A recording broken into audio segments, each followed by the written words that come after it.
Hello students, हमने पिछले class में सूचना प्रौद्योगिकी को अध्याय को प्रारंभ किया था और हमने देखा था कंप्यूटर की विशेषताएं, हार्डवेयर और सॉफ्टवेयर के बारे में पढ़ा था हमने।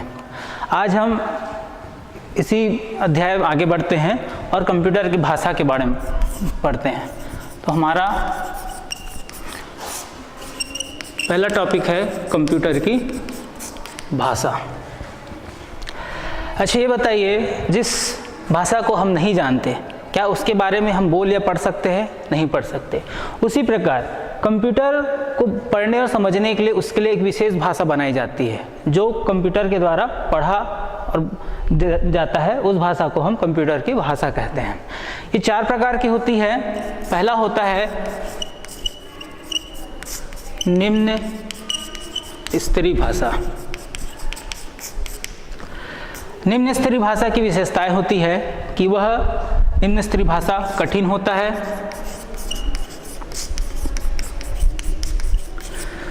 दूसरी भाषा है, इस भाषा की दूसरी विशेषता है कि मानव के समझने में इसमें कठिनाई आती है।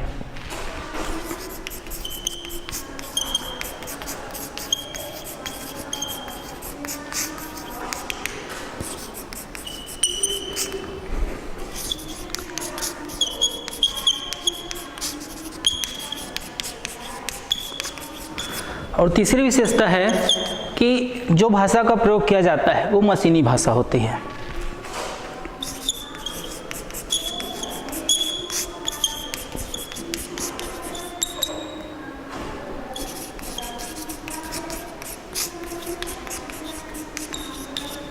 तो ये 3 विशेषताएं हैं कंप्यूटर की भाषा की। पहला जो टॉपिक है निम्न स्तरीय भाषा की, कि वह कठिन होता है, दूसरा भाषा को समझने में मानव को कठिनाई होती है, और तीसरा है जो भाषा उपयोग करता है वो मशीनी भाषा होती है। इसका दूसरा टॉपिक है, दूसरी भाषा है असेंबली भाषा।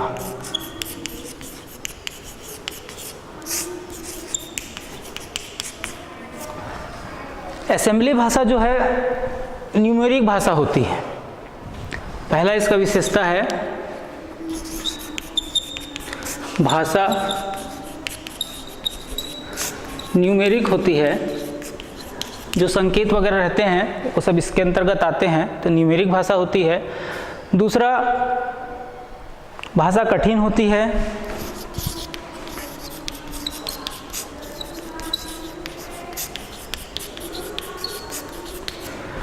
दूसरी विशेषता है कि भाषा कठिन होती है, लेकिन मशीनी भाषा से ये थोड़ी सरल होती है, किंतु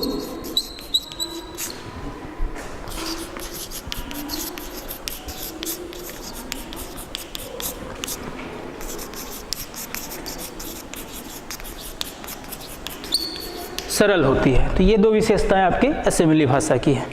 तीसरी भाषा है उच्च स्तरीय भाषा।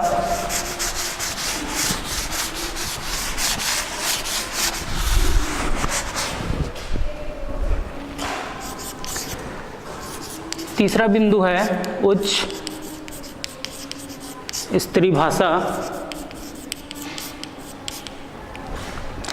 उच्च स्तरीय भाषा की जो विशेषताएं हैं, ये उपयोगकर्ता जो है उसके समझने में आसान होता है, उसके समझने लायक होता है। तो पहला हो जाएगा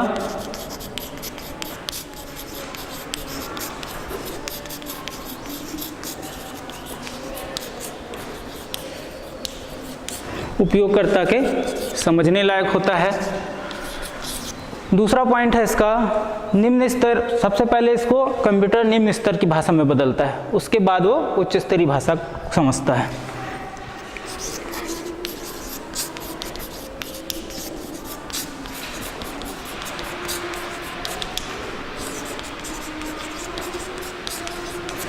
निम्न स्तरीय भाषा में उसको परिवर्तित करता है। तीसरा पॉइंट है इसका उपभोगकर्ता के समझने लायक भाषा। अधिकतर हम अंग्रेजी भाषा का उपयोग करते हैं, तो उस पे इसके प्रोग्राम्स वगैरह बनाए जाते हैं।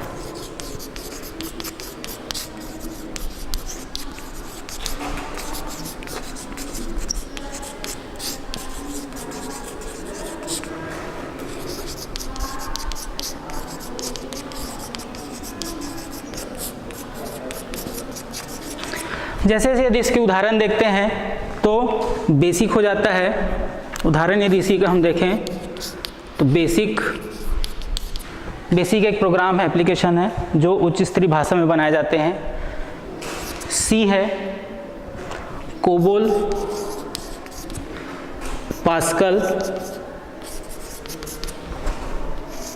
पास्कल और फोटोन।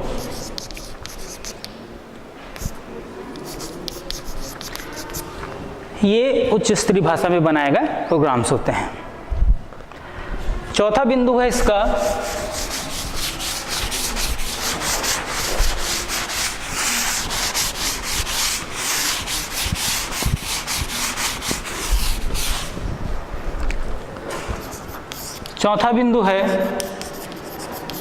चौथी पीढ़ी की भाषा। इसकी विशेषताएं देख लेते हैं। पहली विशेषता में चौथी पीढ़ी की जो भाषा है वो तीसरी पीढ़ी की भाषा से सरल है।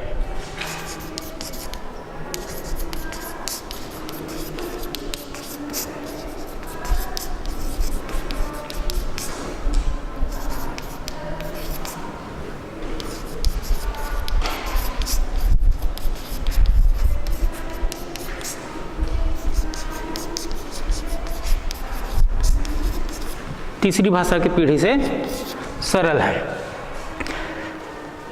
दूसरा इसका है प्रोग्राम की जो गति होती है वो अधिक होती है।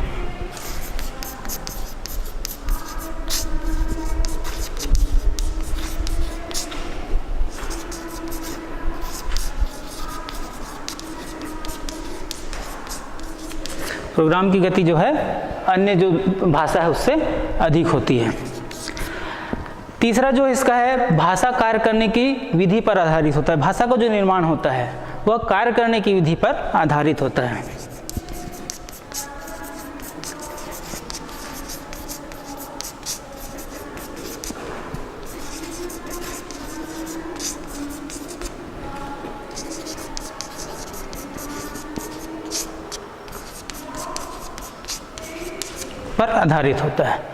चौथा पॉइंट है भाषा का जो उपयोग है, चौथी पीढ़ी की भाषा का उपयोग अधिकतर उपयोग हम व्यापारिक केंद्रों पर या ऑफिसों पे कर रहे हैं।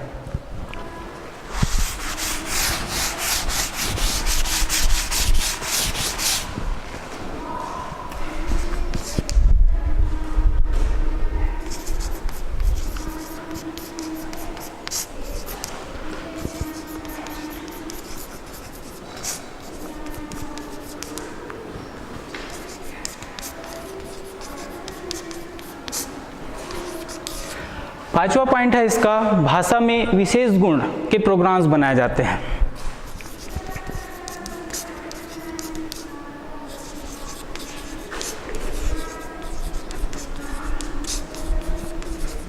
कुछ विशेष गुण लिए प्रोग्राम इसमें बनाए जाते हैं। जैसा उदाहरण के लिए हम देखें C++, KLI और RPG और आपका स्मॉल टॉक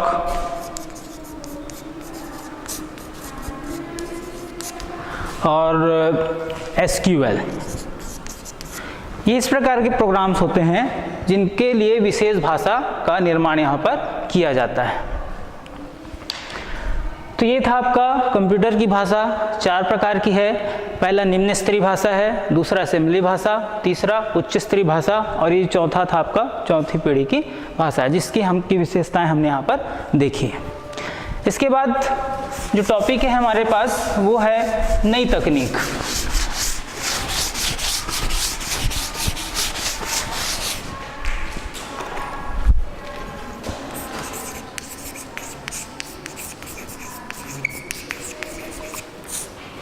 नई तकनीक से समझ आ रहा है कि जो एडवांस टेक्नोलॉजी आज के दौर पे चल रही है उसकी हम बात कर रहे हैं। अब एडवांस टेक्नोलॉजी में हम क्या क्या देखते हैं? सूचनाओं का आदान प्रदान बहुत ही तीव्र गति से हो रहा है। ऑनलाइन जितने भी प्रोग्राम्स हैं वो बहुत अच्छे तरीके से चल रहे हैं। शिक्षा क्षेत्र में भी बहुत अच्छे काम हो रहे हैं। तो उसी पर हम आगे चलते हैं। जैसे नई तकनीक है तो नई तकनीक के अंतर्गत हम देखते हैं इंटरनेट। मल्टीमीडिया, ये दो मुख्य हैं। तो हम सबसे पहले देखते हैं इंटरनेट के बारे में।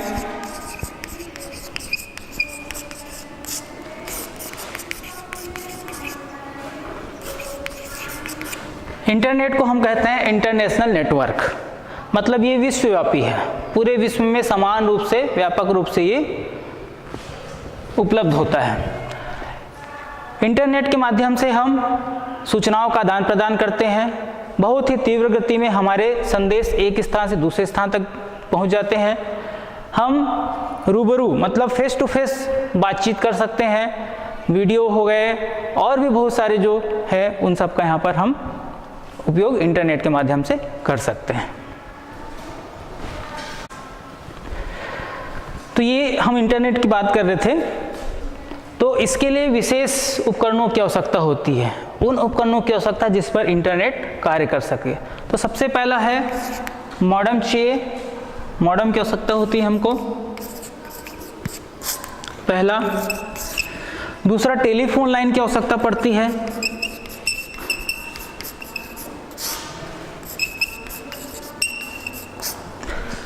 टेलीफोन लाइन के साथ ही साथ हमको इंटरनेट लाइन की आवश्यकता भी पड़ती है।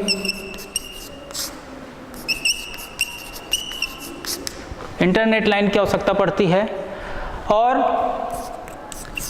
तकरीबन 486 या उससे उच्च प्रोसेसर वाला कंप्यूटर की आवश्यकता पड़ती है।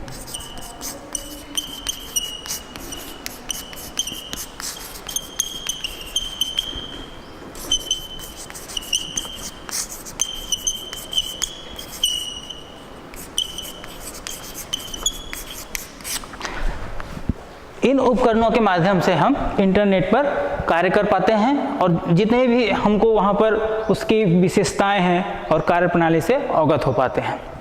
दूसरी बात है नई तकनीक के अंतर्गत मल्टीमीडिया।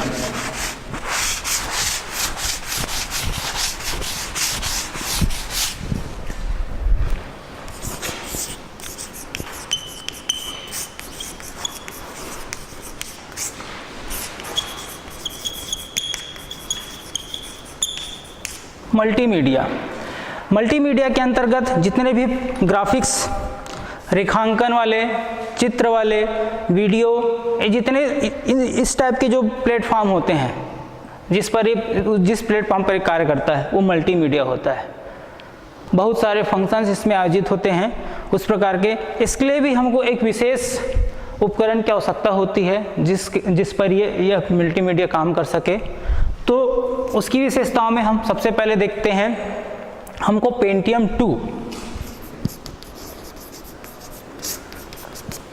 2 या फिर 600 मेगाहर्ट्ज का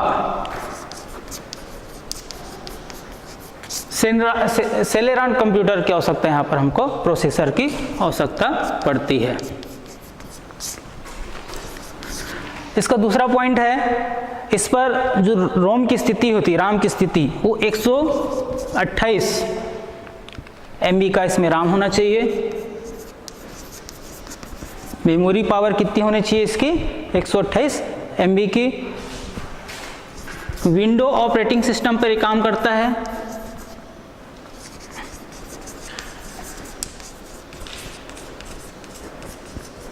विंडो ऑपरेटिंग सिस्टम पर एक कार्य करता है। CD रोम की आवश्यकता पड़ती है इसमें। साउंड कार्ड होना चाहिए।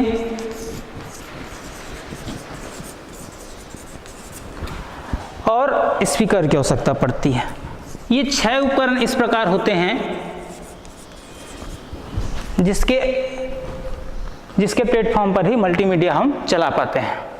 और विभिन्न प्रकार के ग्राफिक्स के, रेखांकन के और वीडियो वगैरह बनाने के जितने भी हमारे कार्य होते हैं इस मल्टीमीडिया के प्लेटफॉर्म पर होते हैं। तो ये नई तकनीक के अंतर्गत है इंटरनेट और मल्टीमीडिया, जो कि महत्वपूर्ण है आज के जनरेशन के हिसाब से, जिनका उपयोग हम कंप्यूटर में नई तकनीक के रूप में करते हैं। अब आते हैं हम कंप्यूटर के इतिहास की ओर।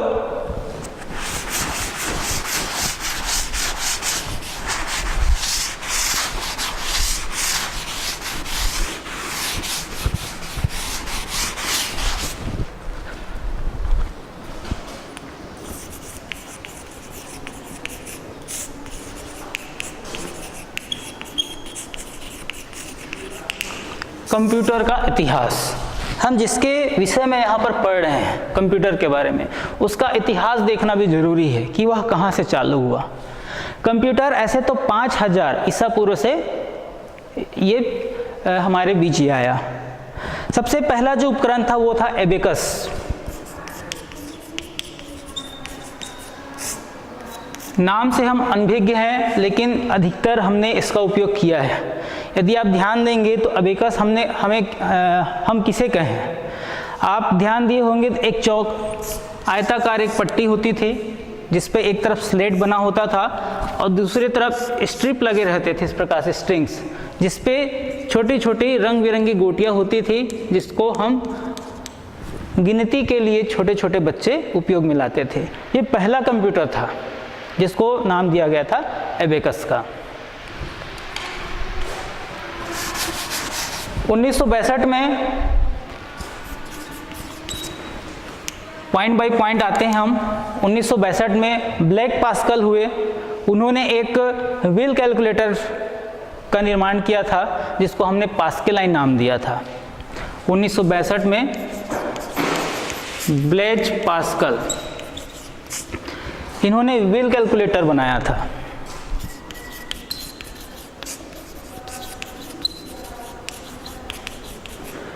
जिसको इन्होंने नाम दिया था पास्कलाइन का।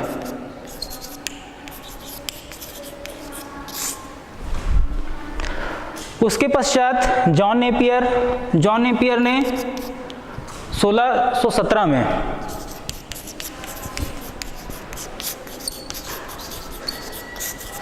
जॉन नेपियर ने 1617 में लघुगणक विधि का निर्माण किया था।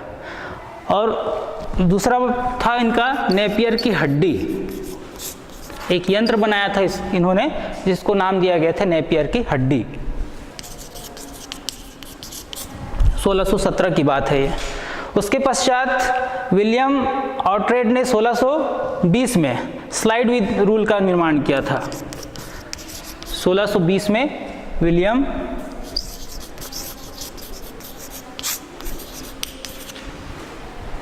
ऑर्ट्रेड ने स्लाइड रूल का निर्माण किया था। जर्मनी वैज्ञानिक वीबी ल्यूनीज ने 1671 में एक दांतों वाली पहिया का निर्माण किया था। ये सब कंप्यूटर का इतिहास है जो 5000 ईसा पूर्व से जो प्रारंभ हुआ था उस पे धीरे धीरे विकसित करते गए। विकसित करने के बाद सबसे पहले ब्लैक पास्कल, फिर जॉन नेपियर, फिर विलियम ऑर्ट्रेड, उसके बाद इनके बाद आते हैं जर्मन वैज्ञानिक जिन्होंने 1671 में, ये जर्मन वैज्ञानिक है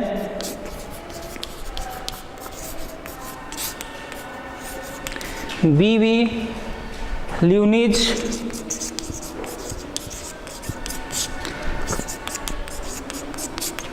दांतों वाले पहिया का निर्माण किया था। दांतों वाले पहिया का निर्माण किया था 1671 में जर्मन वैज्ञानिक ने।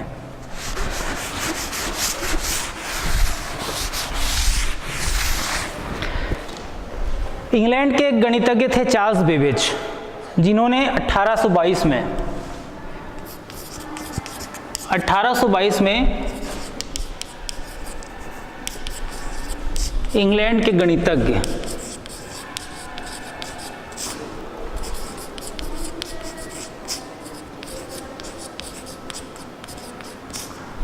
चार्ल्स बेबेज ने डिफरेंशियल इंजन का निर्माण किया। और यही एक जो दौर था जिसके लिए हमने कंप्यूटर के लिए चार्ल्स बेबेज को उसका आविष्कारक माना। इन्होंने डिफरेंशियल इंजन का निर्माण किया और चार्ल्स बेबेज को ही हम आज के युग का कंप्यूटर का जनक मानते हैं। और वह जो डिफरेंशियल इंजन इन्होंने बनाया वो आधुनिक कंप्यूटर के सिद्धांत पर कार्य करता है।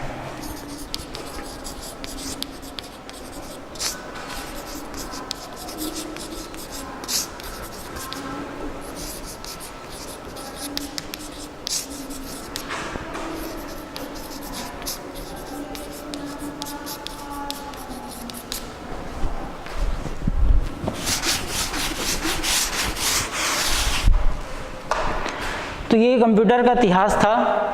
हमने देखा 1822 एक स्वर्णिम युग था साइंस के लिए, जहाँ कंप्यूटर के आविष्कारक चार्ल्स बेबेज द्वारा डिफरेंशियल इंजन का निर्माण किया गया, जो आधुनिक कंप्यूटर के सिद्धांत पर कार्य करने वाला था।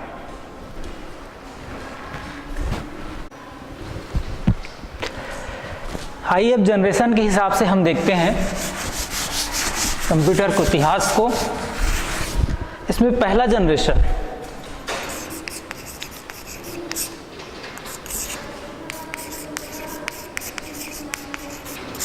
प्रथम जनरेशन जो कि 1940 से 1954 के बीच था।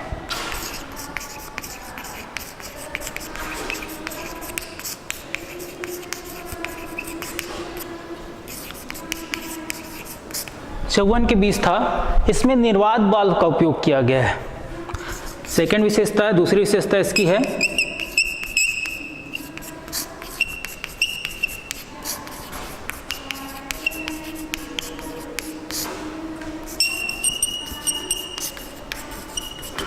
निर्वात बल्ब का उपयोग किया गया। बाइनरी सिस्टम, जिसको हम 0 और 1 से जानते हैं, द्विआधारी प्रणाली पर आधारित था।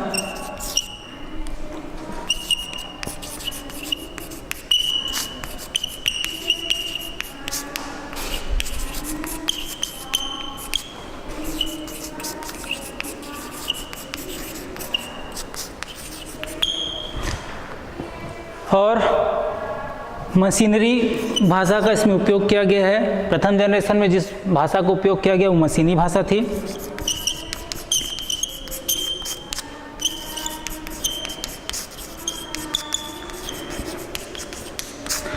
ये मुख्य विशेषताएं थी। अब उस प्रथम जनरेशन का यदि हम उदाहरण देखें तो उदाहरण के रूप में हमको मिलता है मार्क 3, मार्क 3 और इनिका और यूनिवेक। ये 3 उपकरण जो है प्रथम जनरेशन के उपकरण के रूप में जाने जाते हैं। अब देखते हैं द्वितीय जनरेशन को।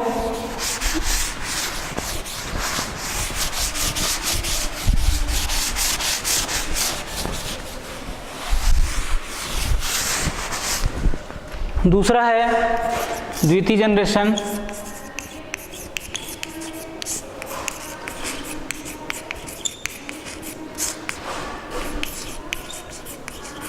द्वितीय जनरेशन में हम 1955 से लेकर 1964 के बीच में जो कंप्यूटर्स बने उसको हम द्वितीय जनरेशन में डालते हैं। सन 1955 से 1964 तक के जो कंप्यूटर्स का आविष्कार हुए बने उसको हम द्वितीय जनरेशन में डालते हैं। इनकी विशेषताओं में हम देखते हैं इसमें ट्रांजिस्टर का उपयोग किया गया है।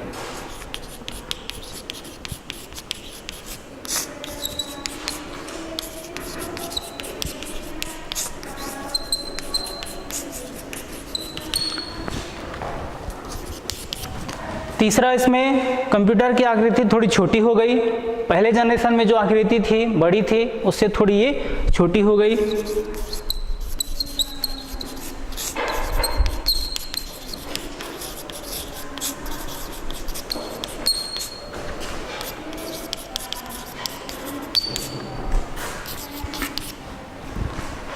उच्च स्तरीय भाषा फोटान का यहाँ पर द्वितीय जनरेशन में उपयोग किए जाने लगा।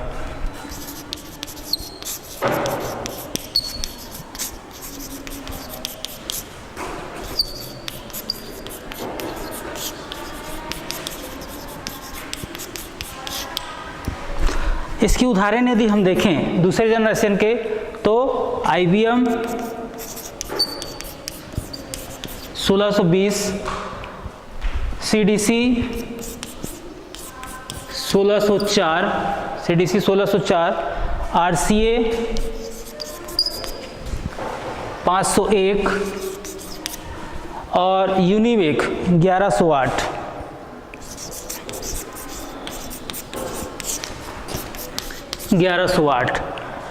ये सेकेंड जनरेशन के कंप्यूटर्स के उदाहरण हैं। इन्हें हम सेकेंड जनरेशन कंप्यूटर के रूप में पहचानते हैं। इसके बाद आता है थर्ड जनरेशन।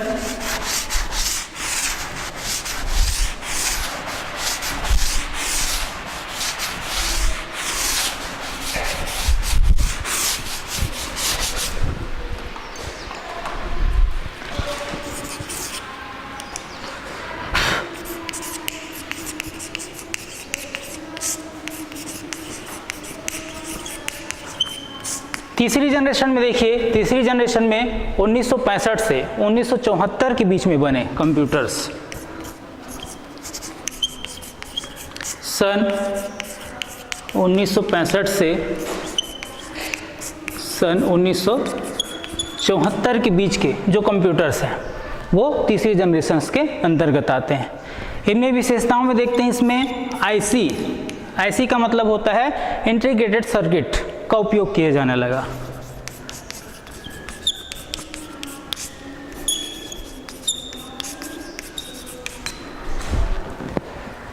इसमें कार्य क्षमता और अच्छी हो गई पहले जनरेशन और दूसरे जनरेशन से अधिक कार्य क्षमता तीसरे जनरेशन के कंप्यूटर में आने लगी।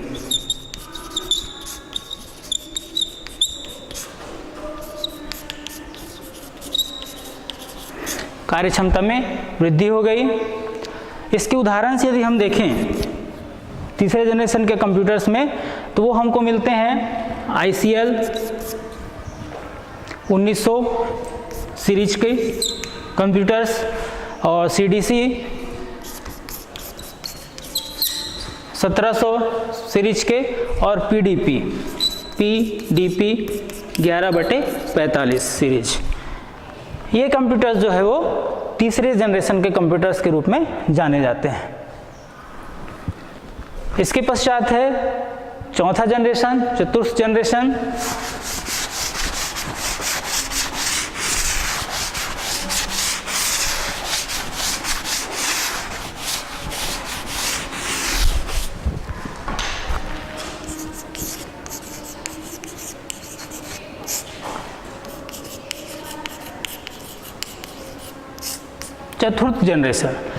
चतुर्थ जनरेशन 1975 से चालू होता है और 1984 तक।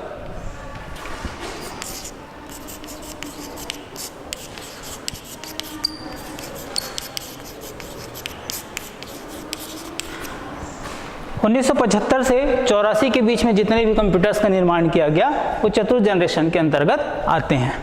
इनकी विशेषताएं देखते हैं। चतुर्थ जनरेशन में माइक्रो प्रोसेसर, तीसरे में हमने आईसी का उपयोग किया था, अब यहाँ पर माइक्रो प्रोसेसर्स का उपयोग किया जाने लगा।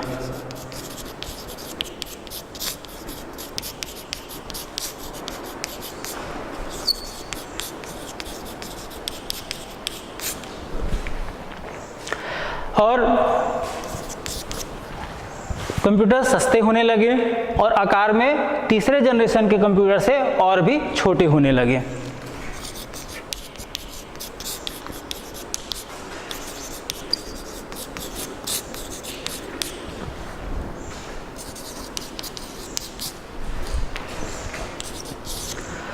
चौथा पॉइंट है इसका, सिलिकॉन चिप का इसमें उपयोग किया जाने लगा।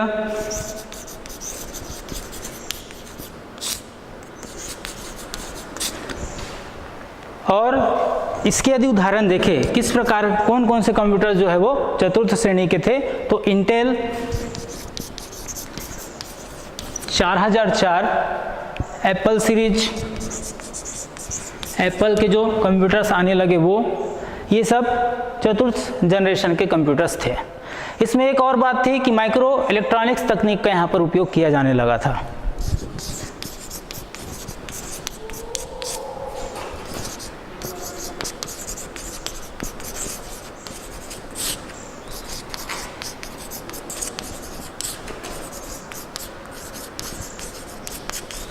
का उपयोग किए जाने लगा था।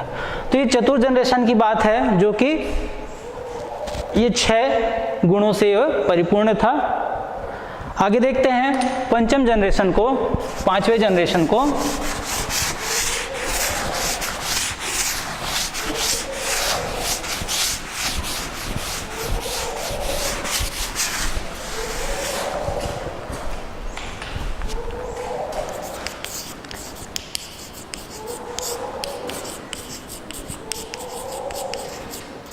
पंचम जनरेशन, पांचवा जनरेशन जो है 19वीं शताब्दी से के बाद 90 दशक से प्रारंभ होता है।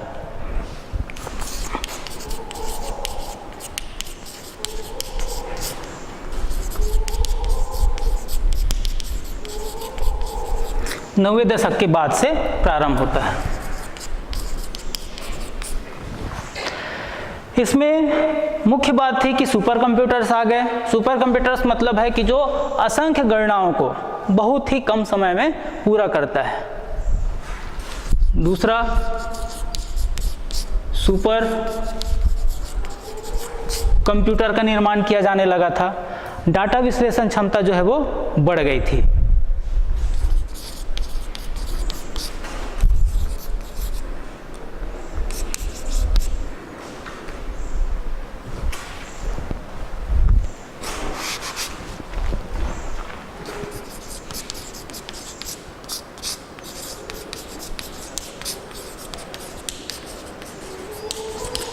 भारत के द्वारा निर्मित सुपर कंप्यूटर्स का नाम है परम। भारत के द्वारा निर्मित परम नाम का सुपर कंप्यूटर है।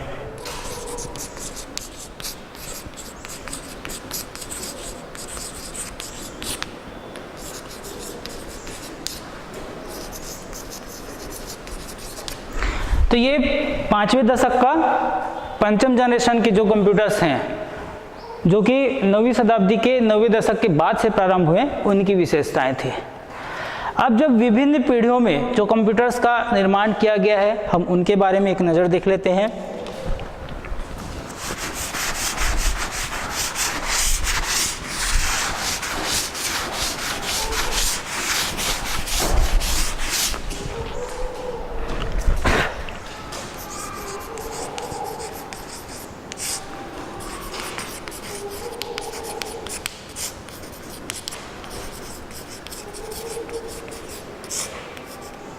विभिन्न पीढ़ियों के कंप्यूटर।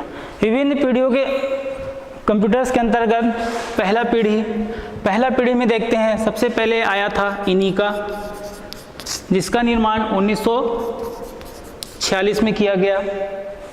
इसके पश्चात आया